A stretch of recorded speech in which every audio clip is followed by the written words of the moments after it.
Yeah.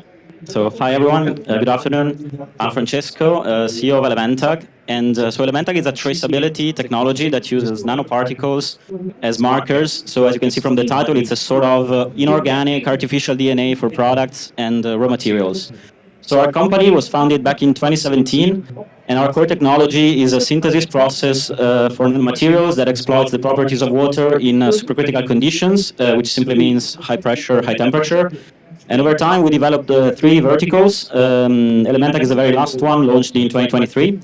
Very briefly on the others, happy to have a chat later if you want. Circular materials basically exploits this process to recover metal from industrial wastewaters and already raised more than 10 millions, and it's now a separate company. Exceed is a membraneless supercritical electrolyzer, and it's also EU funded. But now let's jump into Elementag. So let's start from why we think there is a need for a new traceability technology in the track and trace market. So on one side, you have a very well-known problem, which is counterfeiting. So consider that in Europe alone, almost 6% of products imported are counterfeit goods. On the other side, you have many product categories for which standard track and trace technologies are not enough. And with standard technologies, I mean QR codes, barcodes, NFCs or FIDs, and so on. So if you think about raw materials, for instance, you typically trace the container, the bag, the barrel, but never the material itself. So a ton of gold is a ton of gold, regardless of who mined it, where, and especially how.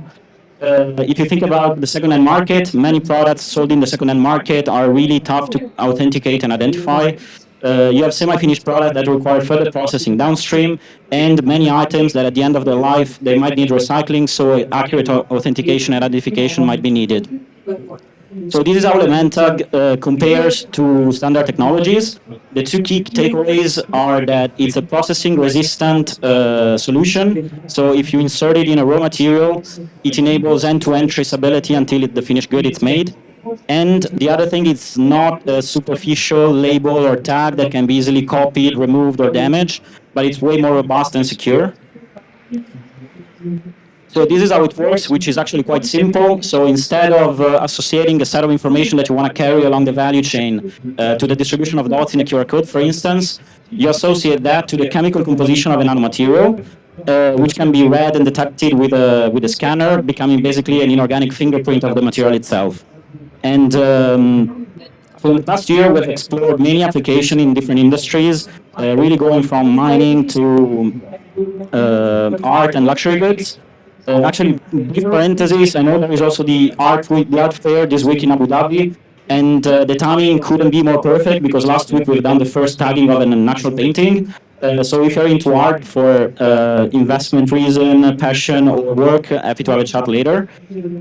So now, based on the learnings of this first year, we've identified a clear go-to-market strategy, prioritizing certain sectors over others, mainly keeping two things in mind. So whether the technology is actually enabling something new, and the other thing is that there are some industry-specific, let's say, features that we want to prioritize. So a favorable value-to-volume ratio, and ideally also less stringent requirements. So if you take luxury goods compared to, for instance, automotive and aerospace, luxury is like a low-hanging fruit for us compared to other industries that we're going to tackle later down the road.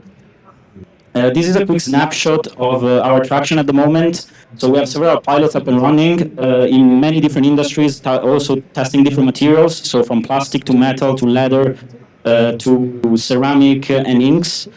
And with the first customer that we're now moving from lab scale to industrial scale in 2025, for us it's going to be a few hundred kilos of nanomaterials, for them several hundred tons of plastic tugged.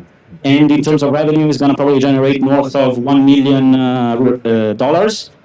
Very much sticky revenues, meaning that once you implement this kind of project, you're going to keep it for many years, and it's recurring revenues. In terms of fundraising, we're looking at 2.5 million by Q1 2025.